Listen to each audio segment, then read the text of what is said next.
Well, good afternoon, everyone. Hopefully, shortly we'll make a decision to get on to the Syrian refugee bill that passed the House by a veto-proof majority. The Democratic leaders indicated he would like to have an agreement to have 4 amendments of his choosing as a condition for getting on the bill. I think a better way to go forward would be to go to the bill, have an open amendment process, alternate from side to side, which is the best way to handle a bill in the regular order, which I would like for us to do. So we'll see whether they would like to get to the bill in an open amendment process where they would get their opportunities, and we would as well, rotating back and forth. If we do not get on the bill, we'll next turn to a bipartisan energy bill that came out of committee under the stewardship of Chairman Mikowski.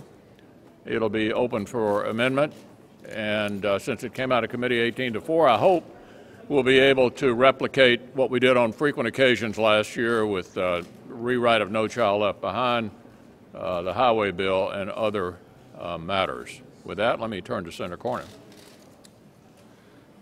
Well, the United States of America has one of the most generous policies in the world with regard to immigration and naturalization and refugees.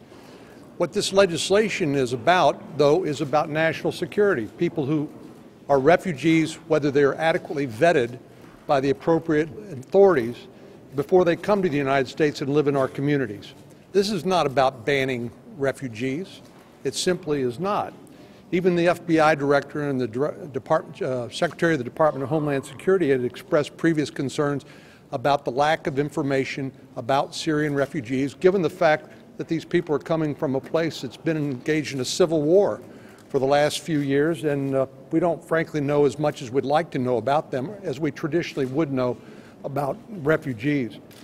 And I hate to see the Democratic leader try to trivialize this very important national security debate and discussion by injecting presidential election politics right in the middle of this important discussion and debate on the Senate floor. I hope, as the Majority Leader has said, that they'll agree to let us get on the bill. Everyone with a constructive idea will be able to offer those ideas, like, for example, the chairwoman of the Senate Intelligence Committee has concerns about the visa waiver program and whether people from visa waiver countries can travel to the Middle East, to Syria and Iraq, to visa waiver countries and then enter the United States without a visa. That's a legitimate concern. I hope that would be part of the debate. That's another reason for us to get on this legislation and offer constructive suggestions and vote on it. The President last week in his State of the Union address was making an attempt to bolster his legacy, but I think what people are discovering is that legacy is pretty paper thin. And the reason for that is the President determined early on he was going to go around Congress, he was going to go around the people's representatives and try and achieve his agenda through executive action. And so you've seen a series of executive actions, of regulatory actions, none of which are permanent or enduring. In fact, many of them are being litigated, they're going to court. Many of those executive actions can be turned over by a new president on day one. And the only things really that he's enacted, Obamacare and some Dodd-Frank legislation, are things that are doing great harm to our economy. And American people clearly are opposed to those as well. So the President's legacy is something that, unfortunately, because of his insistence that he do all these things by executive action, is not going to stand the test of time. The one thing he could do, though, is work with us in his last year on issues that are important to the national security, vital national security interests of the country, one of which is this Syrian refugee issue, which we're going to be voting on here in just a few minutes. And the House, as you know, passed this. It was a bipartisan, veto-proof majority. I think this is a very common sense way of approaching this issue. We clearly have an opportunity to address an issue which our intelligence community has identified as having gaps. And if we're going to defend the American people and protect them in a time when the world is a very dangerous place, we need to be acting on legislation along the lines of what the House has sent us and what we're going to be discussing today. So what the leader, the whip, have said is, we want to have a debate. Let's open this up. Let's have some amendments, and there are a whole range of amendments that people might decide to offer. But If we can't get on the bill, we can't do that, and we will be blocking a piece of they will be blocking a piece of legislation, which I think is critically important at a time when the world is increasingly dangerous. And as we get ready to move to an energy bill, it's been since 2007 that we've had truly a major update on energy in the United States. This is a bipartisan bill that focuses on energy supply, on infrastructure, on energy efficiency, on reliable energy. It talks about a number of things at the time that the President has actually had an assault on American energy. So we have great opportunity, I think, to work together. Part of this bill has to do with allowing the export of more liquefied natural gas. We've, at the end of last year, raised the limit so that now we are able to export crude oil. This will allow for easier permitting to export liquefied natural gas. So we have great opportunity with that. We have people around the world who want to buy it from us, some of whom feel compelled at the time due to our limited ability to sell to have to instead buy from Russia or buy from Iran. Now, at the same time, the administration on Friday came out with an announcement that they were going to limit for the next 3 years, or stop for the next 3 years, coal leases on federal land. In a sense, that is going to just be sending pink slips to thousands of people who earn their living and their livelihood with coal.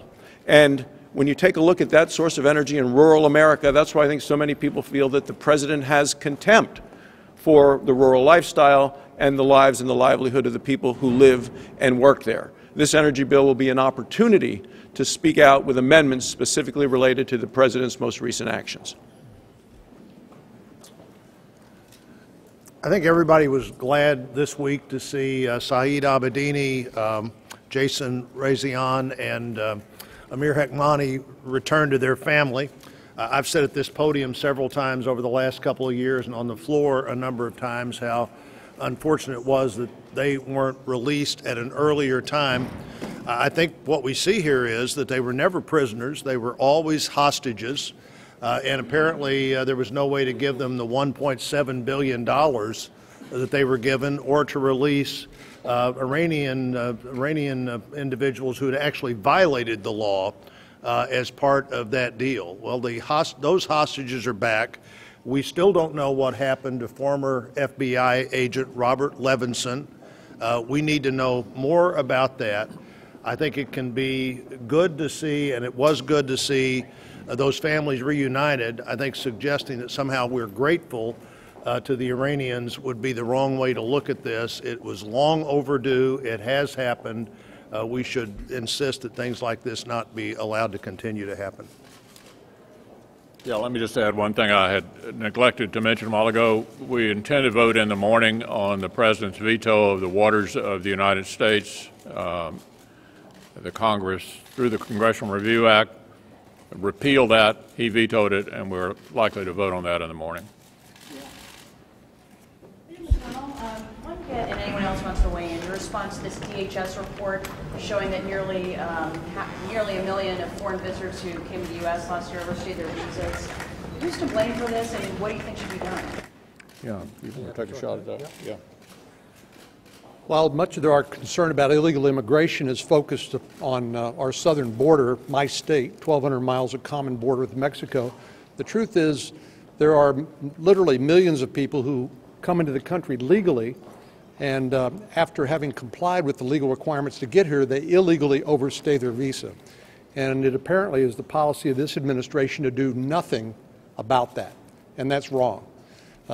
We need to, I think, regain the public's confidence in our immigration system, that we mean what we say, and we say what we mean when it comes to our immigration law, because right now all they see are acts of defiance on the part of the President by issuing executive orders appearing to waive the law out of existence. Fortunately, the courts have stopped him, but this is a real serious problem. As you know, the 9/11 Commission pointed out that at least 2 of the 9/11 attackers overstayed their legitimate visas.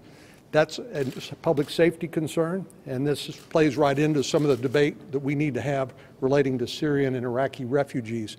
Public safety concerns, but also restoration of the rule of law and regaining the public's confidence when it comes to our broken immigration system. On the CBO report that came came out yesterday. I wonder if you have any reaction to the deficit increase that they're projecting, and if you feel like this should in any way impact the already agreed upon budgetary increases that are coming up for this year. Are you asking about how that applies to the budget process? Yeah, well, we are having a lot of discussions about the way forward to pass a budget this year, and that certainly will be one of the factors that enter into it.